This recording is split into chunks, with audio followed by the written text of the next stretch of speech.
আসসালামু আলাইকুম। Very bad news. America থেকে বারবার বলা হচ্ছে ইরান এবং ইসরায়েলের যে যুদ্ধ, এই যুদ্ধবিরতি কার্যক্রম হচ্ছে, কিন্তু বারবার আমেরিকা নির্লজ্জর মতো এটা প্রকাশ করতেছে। কিন্তু আমেরিকা, ইরান এবং ইসরায়েলে উভয় পক্ষে হামলা চলতেছে। তো কথা হলো, আমার নিজস্ব মতামত হলো যে এই যুদ্ধে ইরান যেন কখনো যুদ্ধবিরতিতে না যায় ইসরায়েলের সাথে।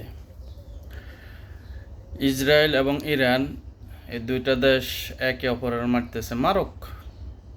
আমরা কনফার্ম যে এখানে যদি আমেরিকা না আসে ইসরায়েলের সাথে, তাহলে এই যুদ্ধে বরাবরের মতো জয়ী হবে ইরান, যেটা আপনারা ইতিমধ্যে দেখেছেন।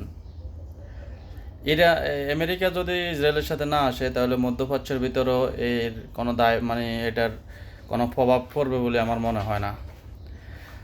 আর ইরান কেন যুদ্ধবিরতিতে রাজি না হতে বলছি, সেটা হলো ইরানের যে ক্ষতি হয়েছে আর ইসরায়েলের যে ক্ষতি হয়েছে, এটার রাইতে দিনের তফাৎ আছে।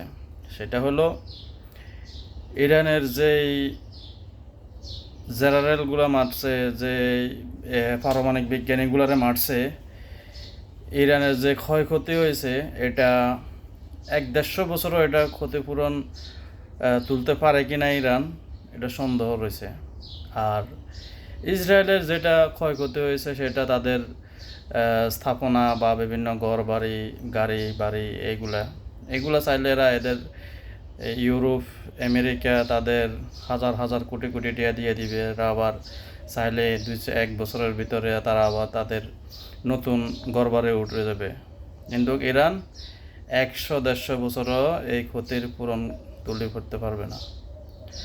যার কারণে ইরান যুদ্ধবিরতি না যেয়ে উদাম সে মারক ইসরায়েলকে, ইসরায়েল যাতে মাটির সাথে মিশিয়ে যায়। কারণ এটা শুধু ইরানের শত্রু না, ইসরায়েল, এটা আপনারা বুঝতে হবে, এটা মুসলমান জাতির শত্রু। এই ইসরায়েল, ইহুদির বাচ্চারা, এদেরকে জন্মের মতো শিক্ষা দিতে হইব।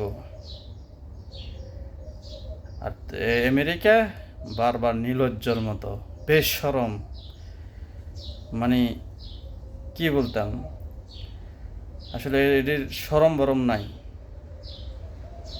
সবাই ভালো থাকবেন, ভিডিওটি শেয়ার করে দিবেন, আর আমাদের পাশে থাকবেন। আসসালামু আলাইকুম।